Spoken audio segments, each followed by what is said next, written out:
Welcome to Careful Consideration of Our Common Concerns. I'm Dr. Ted Noel. As the coronavirus epidemic got going, one of the constant drumbeats was, we need more testing. And I was like everybody else. Yeah, we need more testing. Didn't bother to think about it. Didn't bother to ask, why do we need more testing? As it turns out, that's a huge question. But now that President Trump got sick and the White House staff's got a bunch of people infected, we better take a closer look. When I went through my medical training, we had something at my hospital called a multiphasic health screening test. It was this whole bunch of lab tests and EKGs and whatnot. And the idea was that the MHST would allow us to identify high-risk patients and get them treated properly before we took them to surgery. As it turns out, this high-dollar set of lab tests didn't do anything we thought it was going to do. Instead, we found things that weren't actually problems, and then that meant you had to do more testing. You had to go sort things out. And every now and then, as we chase down these rabbit holes, somebody really got hurt because we did the testing. Over time, we've learned that there really aren't any screening tests that we need to do before surgery. All we need is a good history and physical exam. If any of those show problems, then we need to get answers. So what are tests actually good for? The first proper use of a medical test is to help you treat a patient. Surprise, surprise. If I find somebody's got a pneumonia and I can listen to their lungs and hear all the crud in there, yep, you got a pneumonia. We do an x-ray to help determine how bad it is. We do sputum cultures to help us find out what bugs are there. And then we do drug sensitivity tests to find out which drugs are going to be good for treating them. That set of tests helps us take care of a patient. But, other than that, in terms of patient care, the basic rule is if that test may not change what you do, don't bother to get it. It's not useful. The second purpose for testing is medical research. Is it going to help us learn new ways to treat diseases and so on? But the first thing we have to do is to find out if the test actually measures what we think it measures. And there are a bunch of these tests out there that just don't do anything. For example, if we use heat pictures to screen for breast cancer, sorry, it's not going to be helpful. There are people who promote it, but it doesn't really measure that. If we look at hormone levels in saliva, we get no useful information. The list is endless here. But if a test actually measures what it claims to measure, then it's possible to use it to explore some aspect of medicine, even if it's not helping you treat a specific patient. In this case, it's useful for developing scientific information. The third use is for us to look at, does it help us with epidemiology? Okay? And in the coronavirus epidemic, South Korea developed a test very, very quickly, and they used it in what's called track and trace. That is, somebody got sick, and they knew where they were sick before they took the test. They give them the test, confirm that's it, find out who their contacts are, give them the tests, and chase down and try to contain the spread by identifying everybody who had contact with this person we know is sick. And maybe we can also find who gave it to them. This is how the Koreans found that one sick person at a church service infected something on the order of 75 other people. That's track and trace. Well, we all bought into the idea that we needed testing. It just turns out that's not true. The idea we buy into is that, oh, if we have a good test, it will keep us from getting sick. And that's not entirely true.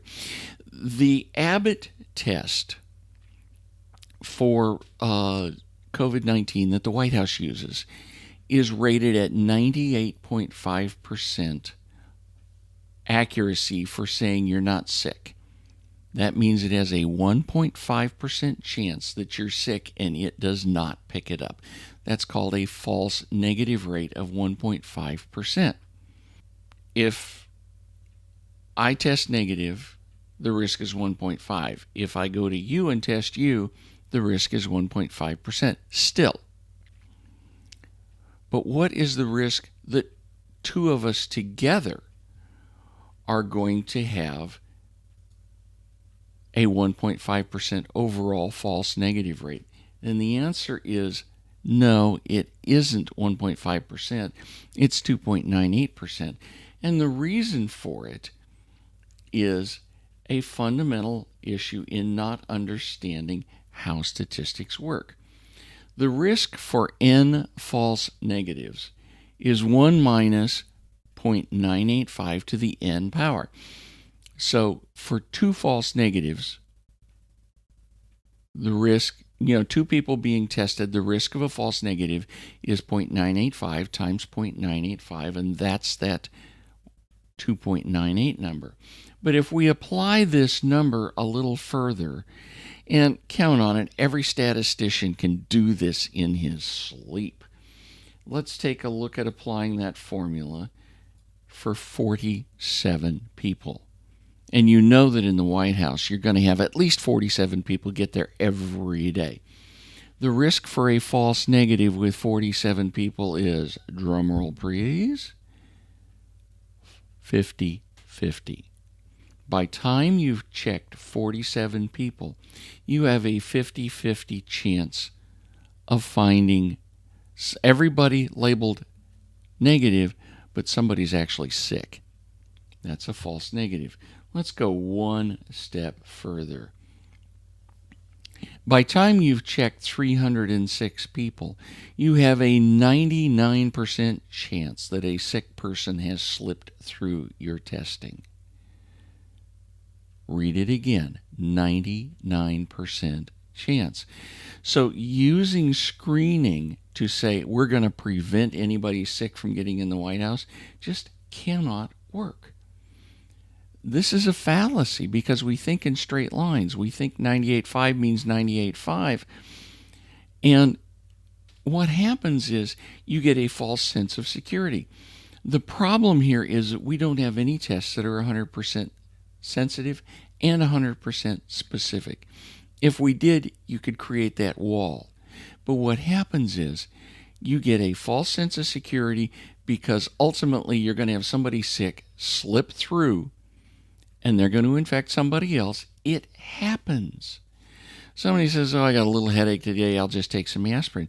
If that was the sign that they had COVID-19, guess what? It came through, and it came through on the false negative. They didn't think they were sick. They didn't think they were going to spread it to anybody, but guess what? They did.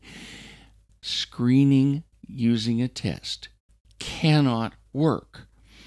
I mean, there are things you can do to make it a little better. You can do temperature checks. You can double check. You have any of these symptoms, anybody with the symptoms, you keep them out. You can go and say, well, you were negative yesterday, you're negative today, you're negative, and 4 days in a row you've been negative. Chances are you're still negative, and that'll be a little bit better. So for the regulars, you can reduce the chances so that it takes a little more than 300 times to get a false negative. But the fact is, it's going to happen. Now, it's tempting to speculate about whether the advisors to President Trump knew this and just didn't bother to tell him. We know, for example, that Fauci, that guy who plays a doctor on TV, is a Democrat and a career bureaucrat. He could simply have forgotten to tell Trump that, hey, screening isn't perfect, somebody's going to get through. And Had he told him, Trump would have said, look, we're screening, but we expect somebody will get through eventually, and that is life, would have changed the dialogue completely. So maybe Fauci got lucky that the cluster of infections just fell when it seems to imply the party for the Supreme Court nomination. Oh, Donald Trump is not being safe for people. Well, remember, he's held these outdoor rallies and nobody's gotten sick from them. All of those outdoor peaceful protests where all the buildings got burned, nobody's gotten sick from them. Outdoors, you don't get sick. Indoors, with prolonged exposure, you can get sick if there's somebody sick there. If you have a false negative who shows up, gets through all the screen, walks in, those people can spread the disease. So ultimately, it's likely that Donald Trump will pay the price for not being properly informed. Whereas if he'd been properly informed and he explained this piece of scientific data, everybody would have been on their heels instead of trying to put him on his heels. Key scientific facts here in this whole argument are that social distancing and mask wearing are useless. But even more, no matter how good your precautions and screening are, this bug's gonna get through. Life isn't perfect, and nothing we can do is either. Life spreads diseases. But remember, the most dangerous single disease is poverty. And the only measures that prevent other diseases, lockdowns and so on, those diseases will create poverty. They will kill you with poverty. And it's very clear now that it is immoral to do lockdowns because you create so much poverty that you have killed more people with it than you have killed with the bug. Until next time, take a look at those links below. Join me on MeWe or on Parler, the new non-censoring, non-tracking versions of Facebook and Twitter. But if you must use the old left-wing censoring versions, we're still on Facebook and at VidZet on Twitter. The message is what matters. I'm Dr. Ted Noel. Thanks for watching.